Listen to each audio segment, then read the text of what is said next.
যদি কাউকে প্রশ্ন করা হয় কোথা থেকে স্বর্ণ আসে, তাহলে হয়তো এক বাক্যে অনেকে বলবেন খনি থেকে উত্তোলন করা হয়। কিন্তু আসলে কি তাই?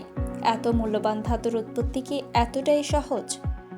স্বর্ণের উৎপত্তি সম্পর্কে জানার জন্য একটু আকাশের তারার দিকে তাকাতে হবে। ফিরে যেতে হবে কোটি কোটি বছর আগে, পৃথিবীর সৃষ্টির শুরুতে।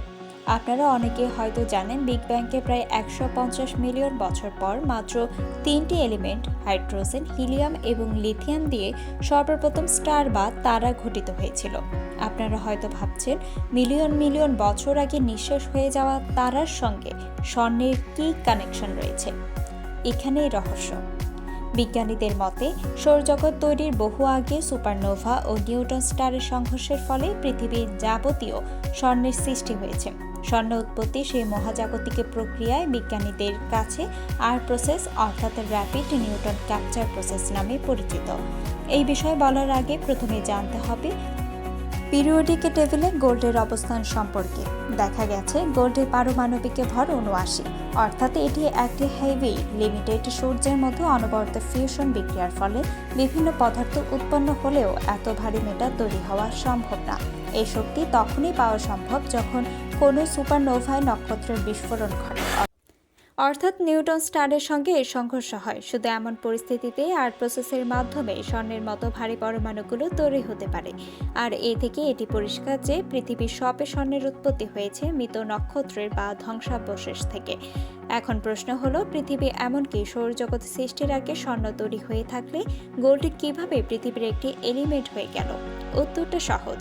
পৃথিবীর অন্যতম ঘটন উপাদান হলো এই স্বর্ণ। পৃথিবীর কেন্দ্রে যাকে বলা হয় কোর, যেটি ঘটিত হওয়ার সময় এর অন্যতম গাঠনিক উপাদান হিসেবে স্বর্ণ অন্তর্ভুক্ত হয়।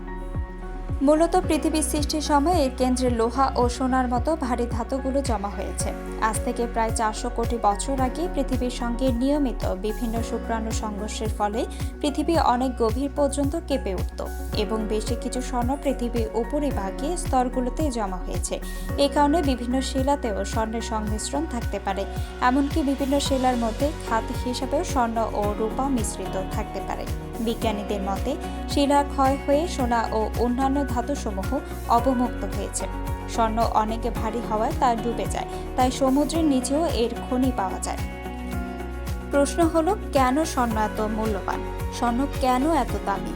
লোহা, তামা, লেড, অ্যালুমিনিয়ামের মতো এত এত ধাতু থাকতে কেন স্বর্ণকে সবসময় মূল্যবান ধাতু হিসেবে বিবেচনা করা হয়? এটি অনেকেরই প্রশ্ন।